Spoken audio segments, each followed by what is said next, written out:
ছাত্র জনতার তীব্র গণবিক্ষোভের মুখে ক্ষমতাচ্যুত সাবেক প্রধানমন্ত্রী শেখ হাসিনার ভারতে অবস্থানের গড়িয়েছে 4 মাসেরও বেশি সময়। গণহত্যার অভিযোগে অভিযুক্ত হওয়ায় শেখ হাসিনাকে ফিরিয়ে আনতে ভারতের পররাষ্ট্র মন্ত্রণালয়কে চিঠি পাঠিয়েছে বাংলাদেশ। অন্তর্বর্তী সরকারের স্বরাষ্ট্র উপদেষ্টা জানিয়েছেন, বন্দি প্রত্যর্পণ চুক্তি অনুযায়ী শেখ হাসিনাকে দেশে ফেরানো যাবে। ইতিমধ্যে চিঠি পাওয়ার বিষয়টিও নিশ্চিত করেছে ভারতের পররাষ্ট্র মন্ত্রণালয়। তবে শেখ হাসিনাকে বাংলাদেশে ফেরত পাঠানোর অনুরোধ নিয়ে এই মুহূর্তে কোনো মন্তব্য করতে রাজি নয় দেশটি।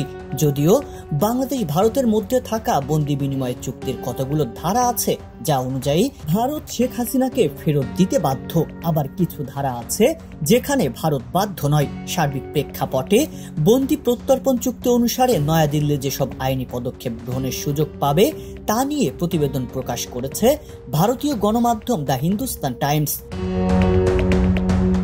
2013 সালে স্বাক্ষরিত এবং 2016 সালে সংশোধিত বাংলাদেশ ভারত বন্দি প্রত্যর্পণ চুক্তি পলাতক আসামিদের বিনিময়ের জন্য তৈরি করা। চুক্তির 1 নং অনুচ্ছেদে বলা হয়েছে, প্রত্যর্পণযোগ্য অপরাধে অভিযুক্ত বা দোষী ব্যক্তিদের হস্তান্তর বাধ্যতামূলক। শেখ হাসিনার বিরুদ্ধে আন্তর্জাতিক অপরাধ ট্রাইব্যুনালে গণহত্যা ও মানবতা বিরোধী অপরাধের অভিযোগে মামলা হয়েছে। একই সঙ্গে উল্লেখযোগ্য কিছু দুর্নীতির ঘটনাতেও দেশের একাধিক সংস্থারও তদন্তের সম্মুখীন হাসিনা। এসব অভিযোগ থাকায় এ চুক্তির আওতায় তাকে ফেরত চাওয়া হয়েছে। 2016 সালে সংশোধনীতে অপরাধের প্রমাণ দেওয়ার বাধ্যবাধকতা তুলে দেওয়া হয়েছে। ফলে বাংলাদেশ কেবল গ্রেপ্তারি পরোয়ানা দিয়ে যে কোনো অপরাধীকে ফেরত চাওয়ার আইনি অধিকার রাখে মাত্র। চুক্তির 6 নং অনুচ্ছেদ অনুযায়ী যদি অপরাধ রাজনৈতিক প্রকৃতির হয় তবে প্রত্যর্পণ না করার সুযোগ আছে। তবে হাসিনার বিরুদ্ধে আনা অভিযোগ আন্তর্জাতিক আইনে মানবতা বিরোধী অপরাধ হিসেবে গণ্য হয়েছে। ফলে শেখ হাসিনার কর্মকাণ্ড রাজনৈতিক অপরাধ হিসেবে বিবেচিত না হওয়ায় দেশে ফিরিয়ে এনে আইনের আওতায় আনার সুযোগ রয়েছে।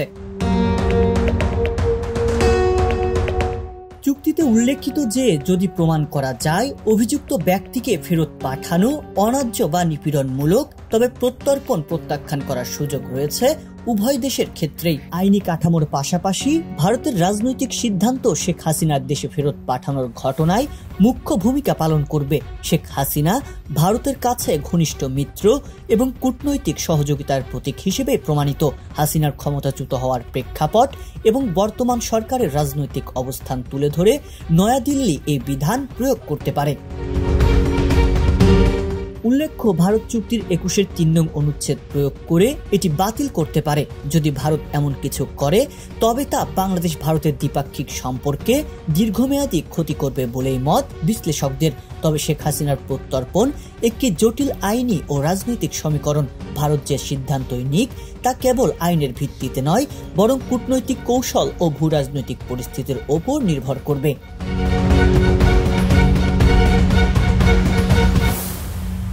সংবাদ, ফিচার ও অনুষ্ঠানের জন্য ভিজিট করুন সংবাদ প্রকাশের ওয়েবসাইট এবং যুক্ত থাকুন ফেসবুক পেজ ও ইউটিউব চ্যানেলের সঙ্গে।